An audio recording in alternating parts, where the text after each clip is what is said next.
ഇന്ന് നമുക്ക് സ്കൂളിലേക്കുള്ള ബാഗും ബുക്കൊക്കെ വാങ്ങാൻ പോയാലോ? ബുക്ക് വാങ്ങാൻ പോകാമെന്ന് പറഞ്ഞിട്ട് ഞാൻ എന്തായിരുന്നു പഠിക്കുന്നതെന്നല്ല നിങ്ങൾ ചിന്തിക്കുന്നത്. റിഗ്രറ്റ് ഇല്ലാണ്ട് ഷോപ്പിംഗ് ചെയ്യാൻ പറ്റണമെന്നുണ്ടെങ്കിൽ ഇങ്ങനത്തെ കുറച്ച് പൊടിക്കൈകളൊക്കെ വേണ്ടി വരും. ഷോർട്ട് നോട്ട്സൊക്കെ എഴുതി വെച്ചിട്ടുണ്ടായിരുന്നു, അതൊന്ന് വായിച്ചിട്ട് പോകാമെന്ന് വിചാരിക്കാം. എന്നാൽ പിന്നെ ആ ഒരു സമാധാനം ഉണ്ടാവുമല്ലോ. സെക്രട്ടേറിയറ്റിൻ്റെ എക്സാമായി. ഇച്ചുവിന് യൂണിഫോം സ്റ്റിച്ച് ചെയ്യാനാണ് ഫസ്റ്റ് കൊടുത്തത്. അങ്ങനെ അവിടെ നിന്ന് ഇറങ്ങിയതിന് ശേഷം പിന്നെ എന്തെങ്കിലും കഴിക്കാമെന്ന് വിചാരിച്ചു. കഴിച്ചിട്ട് തുടങ്ങിയാൽ പിന്നെ ക്ഷീണം ഉണ്ടാവില്ലല്ലോ, അങ്ങനെയല്ലേ? ഇന്ന് ഇച്ചുവിൻ്റെ ഷോപ്പിംഗ് ഡേ ആണെന്ന് അറിഞ്ഞപ്പോൾ തന്നെ അവൾക്ക് ഭയങ്കര സന്തോഷമായിരുന്നു. അതങ്ങനെ തന്നെയാണല്ലോ അല്ലേ. ഇനി സ്കൂൾ തുറക്കണ വരെയുള്ളൊരു കാത്തിരിപ്പാണ്. ഫസ്റ്റ് ചായവാലയിലാണ് പോയത്.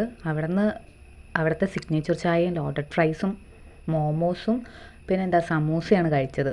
അതിൻ്റെ വീഡിയോസ് എടുക്കാൻ മറന്നുപോയി കേട്ടോ. നേരിട്ട് പിന്നെ നെസ്റ്റോക്കാണ് പോയത്. അവിടെ കുറേ ഓഫറിലിട്ടിട്ടുണ്ടെന്ന് കേട്ടു.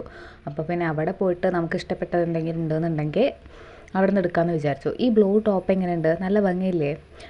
199 എങ്ങാണ്ട് പ്രൈസേ ഉള്ളൂ, പക്ഷേ അടിപൊളി സാധനമാണ്. ഇച്ചു ഈ ബാഗാണ് ഇട്ട് കൊടുത്തത്. അവൾ തന്നെ എടുക്കുമായിരുന്നു, അമ്മ എനിക്കിത് മതി എന്ന് പറഞ്ഞിട്ട്. പിന്നെ ഈ കൊടയിലുള്ള 3 ഗേൾസിൽ ഞാനും ഇച്ചു ചേച്ചിയാണ് അതെന്നാണ് അവൾ പറയുന്നത്. ആൾ നല്ല ഹാപ്പിയാണ് കേട്ടോ. ബുക്കും നമ്മൾ വേറൊരു ഷോപ്പിൽ നിന്നാണ് വാങ്ങിച്ചത്.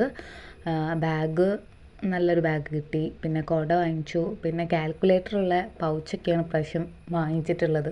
എൻ്റെ ഫ്രണ്ട്സിൻ്റെ കയ്യിലൊക്കെ അതാണ് അമ്മയുള്ളത്, എനിക്കത് വാങ്ങിച്ചു തരുമെന്ന് ചോദിച്ചപ്പോൾ അങ്ങനെ പിന്നെ പിള്ളേരുടെ ആഗ്രഹമല്ലേ എന്ന് വിചാരിച്ച് അങ്ങനെ വാങ്ങിച്ചു കൊടുത്തു. ഈ ബ്ലാക്ക് ചുരിദാർ എങ്ങനെയുണ്ട്? നല്ല രസമുണ്ടല്ലേ? ഓഫർ പ്രൈസിൽ ഇട്ടിട്ടുണ്ടായിരുന്നതാണ്. കുറേ അടിപൊളി ചുരിദാറുകളൊക്കെ ഉണ്ടെന്ന് കണ്ടു. ഷോപ്പിങ്ങിന് ഇറങ്ങിയാൽ ഞാനും ഇച്ചൊരു വഴക്ക് ഉറപ്പാണേ.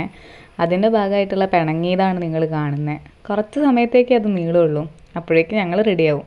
അങ്ങനെ നമ്മുടെ ഇച്ച സ്കൂളിൽ പോകാൻ റെഡിയായി.